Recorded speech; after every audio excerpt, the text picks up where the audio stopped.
right, so today I wanted to start by talking about this tweet from Dina Hinshaw, who is the Chief Medical Officer for Alberta.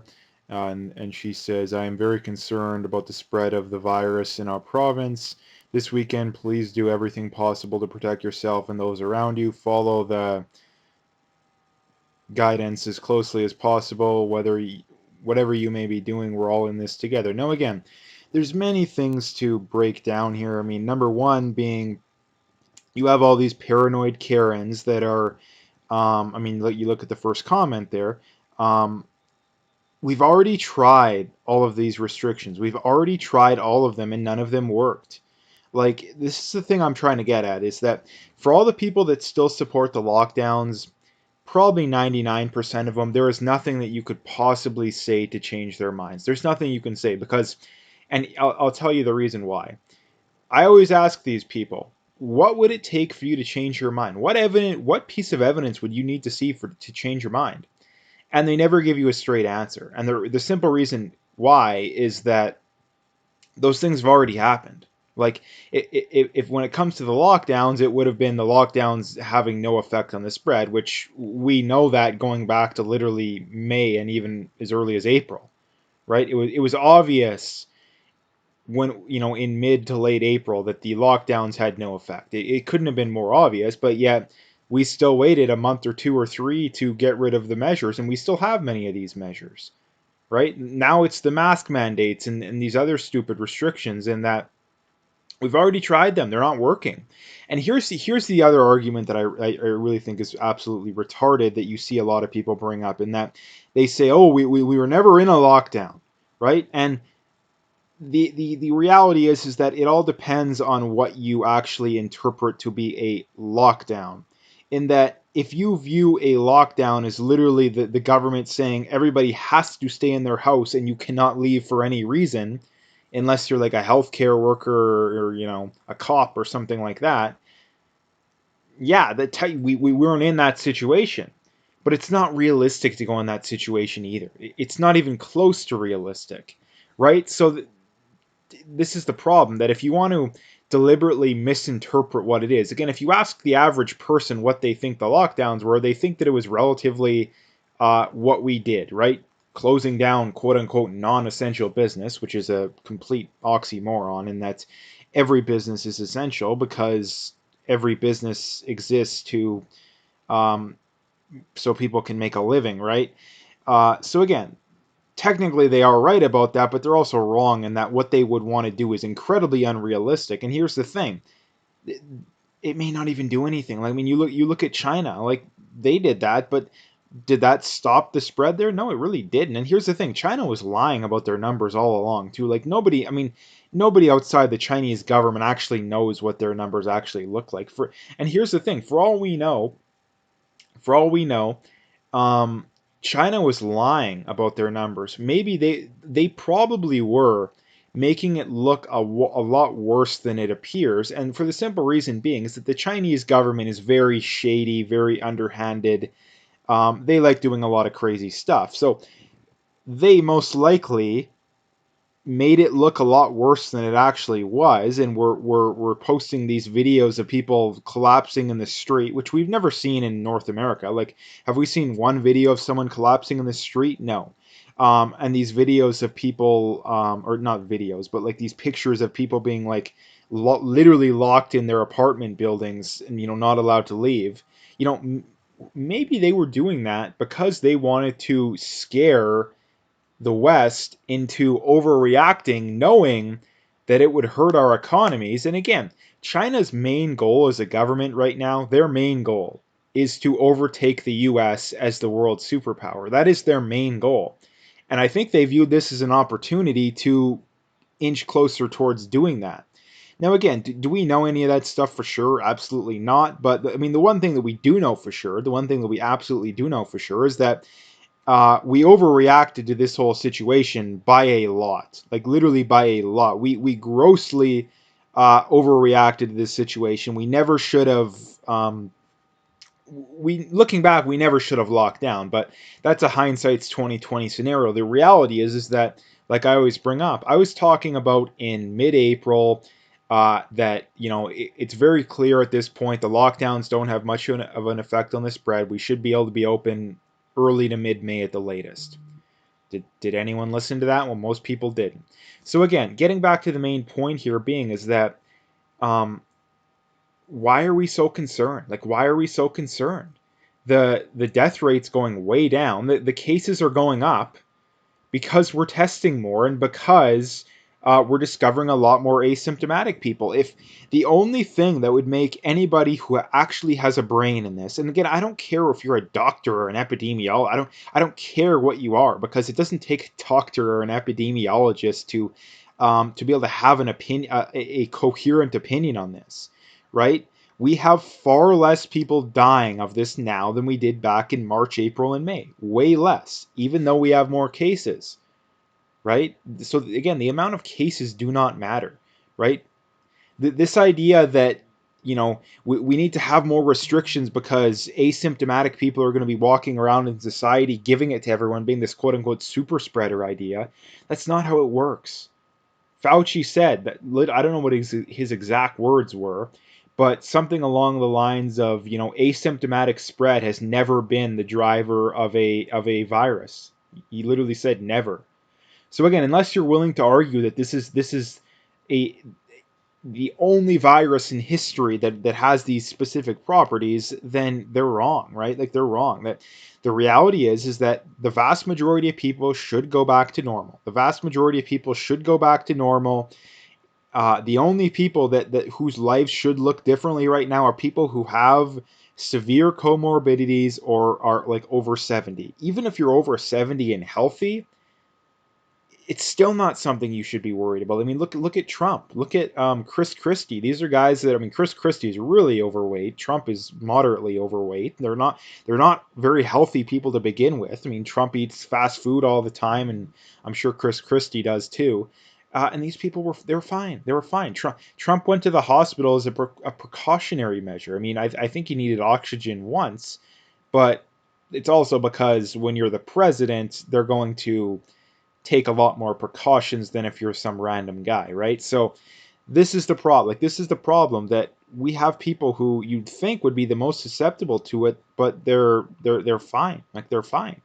So again, like, this is the big question. Like I said, and then I'll move on. But the question is, for all the people that still support the lockdown, still support the mask mandates, all this kind of stuff, what would you need to see to change your mind on the topic? And then again, they'll come back with the same thing probably. Oh, what would you need to see? Well, it's unfair to ask that question right now. The only time it would have been fair to ask that question was a while ago, right? Like, if you would ask me at the start of the whole mask mandate things, what would you need to see to admit they work? Number one would be studies, which they don't show. They simply just show correlation, people looking at correlations and assuming that must mean that masks work, even though they ignore other correlations that make them look like they don't work. So that'd be the first thing. The other thing, too, would be that the cases would have to go down. And not only down, but down by a lot. And neither one of those things happen. So again, um, you can't make that same argument on the other side. So anyway, like I said, that's what the first thing I wanted to bring up here. The next thing, speaking of the whole craziness, from Yinin Weiss here, saying Sweden now has one of the lowest death rates in all of Europe. It does so without masks, without closures, and without lockdowns. You would think scientists should obsess to learn from them, but doing so would undermine their narrative, so they attack Sweden instead. Again, the numbers are very clear on this. There is no need for lockdowns. There is no need for mask mandates. And just because you have paranoid Karens who watch the news all day that are paranoid, that doesn't mean that we should destroy our society for it. Like, how does this make any sense? How does this make any sense? Let's destroy the livelihoods of everybody so we could have a slight effect, if any effect. Like, again, this is insanity what we're doing. This is pure insanity. So anyway, again, I love bringing this up because it completely contradicts the lockdown zealots, the lockdown Karens narrative. So anyway, the next thing I wanted to bring up here is from Jeff Buxley responding to Ahmed Hassan. And on the 19th, he put out a tweet saying, 5 years ago today, Canadians chose a government that focused on helping middle-class families and those who are working hard to join it.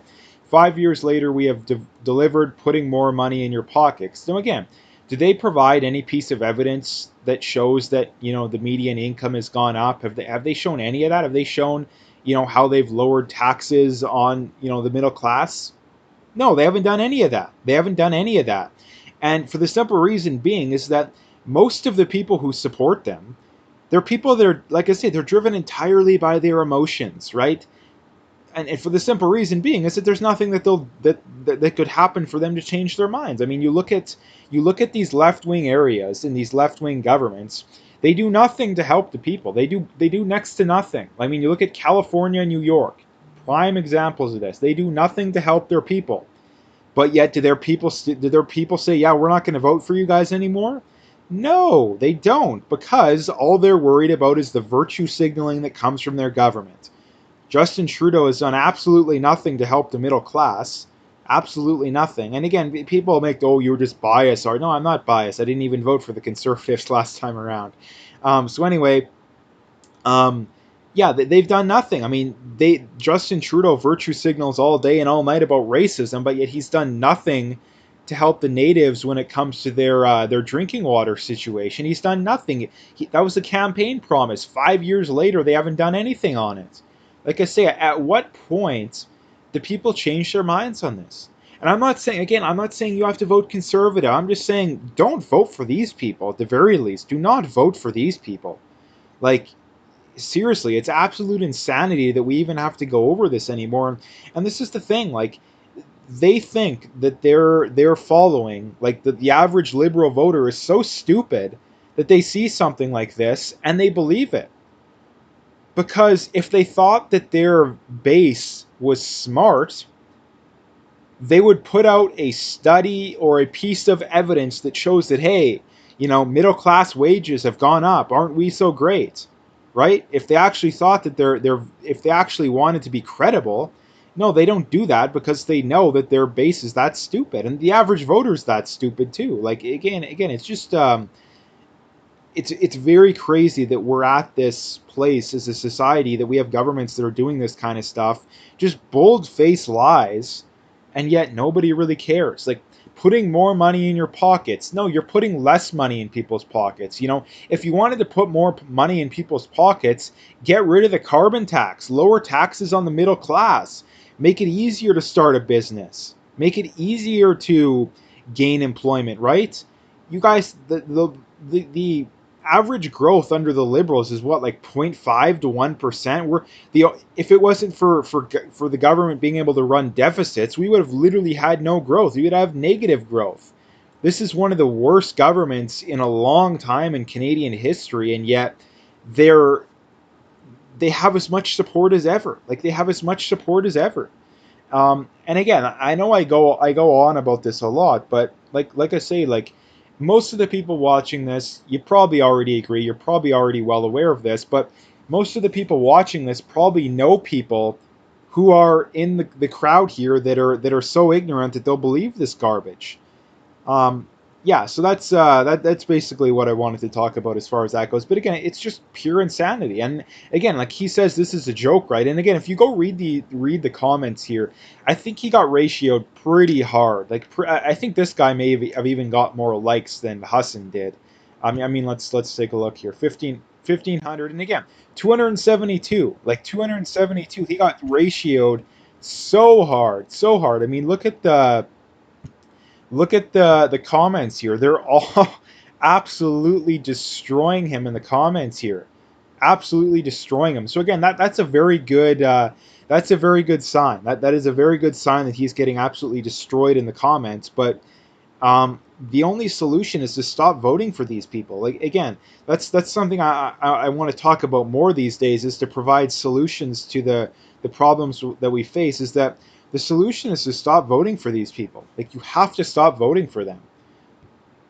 Anyway, the last thing I wanted to bring up here is from Paulhinnon of the Wild Rose Independence Party, saying, Jason Kenney, your party passed a resolution to replace the RCMP with an Alberta police force, cancel the expensive studies, and immediately give notice to the RCMP that this transition will start now and move forward as quickly as possible. Now, again, do I believe that we should do this? Absolutely, absolutely. I believe The RCMP is too bureaucratic. They don't actually do that good of a job.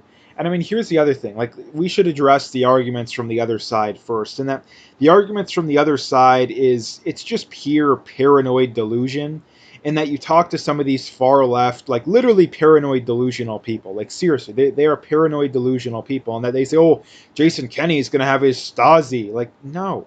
For starters, the big cities have their own police departments, right? Like if you're in Edmonton and Calgary, the RCMP isn't in Edmonton and Calgary, right? So the RCMP is only in the small to medium sized towns and cities and in the rural areas, right? So number one, an Alberta police force they would only actually be policing like half the population. I think it's actually a little bit less. I think about half of the population of Alberta is made up of Calgary and Edmonton, right? So this is another just crazy piece of evidence. These people, they're so worried about it. And here's the other thing.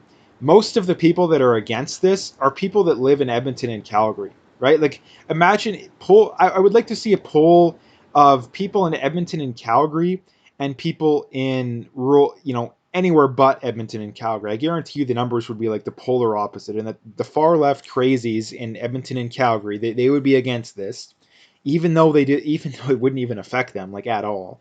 And then you poll the people that live in the rural areas would be overwhelmingly for it. And the simple reason being is that the people who live in cities are people who are a lot more likely to be in echo chambers, right? Like, and for the simple reason being is that people who live in rural, and again, I know this firsthand because I grew up in a rural area. I had family who lived in rural areas and cities on both sides, and I spent quite a bit of time in cities, visiting and just doing stuff. Because again, when you're from a small town or a rural area, there's not a whole lot to do in the small town, and if you live close enough to a city, you come there every now and then to do stuff, right? So again, the simple reason being is that people who live in the city, they have no idea what it's like. Like they live in an echo chamber. Now again, does that mean that they're necessarily have bad faith? I mean, some of them do, but a lot of them, they just don't know the difference. They genuinely believe all the crazy crap that they hear, which most of it isn't true. But the reality is that an Alberta police force could focus specifically on Alberta, issues, right? One of the big issues is crime in the rural areas, and the RCMP hasn't done a whole heck of a lot to combat that. I mean, one of the easiest things to do to combat it would be to just give the everyday citizen more power to defend themselves. I mean, the self-defense laws in Canada are absolutely absurd. Like they're basically designed to keep the criminals safe. That's the first thing that should be done. But I mean, an Alberta police force absolutely should happen, and that we could focus on specific areas. We could have people that, I mean, it would be more decentralized. And whenever you decentralize something, you make it better because a bureaucrat in Ottawa or wherever they are, or some high up working for the RCMP, are they on the ground in Alberta every day? Are they on the ground in Alberta every day? Well, no, they're really not. And if it doesn't affect them, the more it affects you personally, the more likely you're going to be to care about an issue, right? So if you're some bureaucrat in Ottawa, or like I say, wherever you are, some high up in the RCMP, the chances of you caring about crime in rural Alberta is incredibly low, incredibly low. But if you're someone who lives in Alberta, let's say you're high up in the Alberta Police Force, yeah, you're probably going to care a lot more. You're probably going to care a lot more because that's something that probably affects you, or at the very least, people you know, right? So again, I think it would be a very good idea. It definitely should be done, but is it going to happen? I really doubt it. I really doubt it. Not because it shouldn't happen, not because it wouldn't be better. I think it absolutely would be better. And here's the thing: if these kind of things didn't work, then why do Ontario and Quebec have their own police force, right? Like if they were such a terrible idea, why did the two biggest provinces have their own police force? Right? So again, and this is the thing with the RCMP. Not to mention, not only are they a very bureaucratic organization, they're a very corrupt organization as well. I mean, there's clearly, again, I don't know exactly what, but there's clearly a bit of a cover-up going on when it comes to the whole Nova Scotia shooting investigation. And this is the other thing too, that an Alberta police force would be made up of Albertans, right? This is another problem with the RCMP, is that you may have someone policing, small town Alberta, and they're from Ontario or Quebec, right? But if you have an Alberta police force, you have someone, who works for that Alberta police force. It's literally from the area, or at the very least close to it, right? So they have a lot more of an incentive to do a good job when they know people who live there, right? They have a lot more of an incentive, because if they do a bad job, they're constantly going to be hearing about it, and their family members as well. So again, I think it would be a very good idea for sure. Like absolutely for sure, it would be a good idea. So anyway, that's what I wanted to talk about today. If you liked the video, make sure you hit that like and subscribe if you haven't already. Make sure you check out those links in the description. Again, if you want to support me, I do have Patreon and an email address. But again, like I say, the main thing that I would appreciate is just following, liking, subscribing, all that kind of stuff. So like I say, all those links are in the description.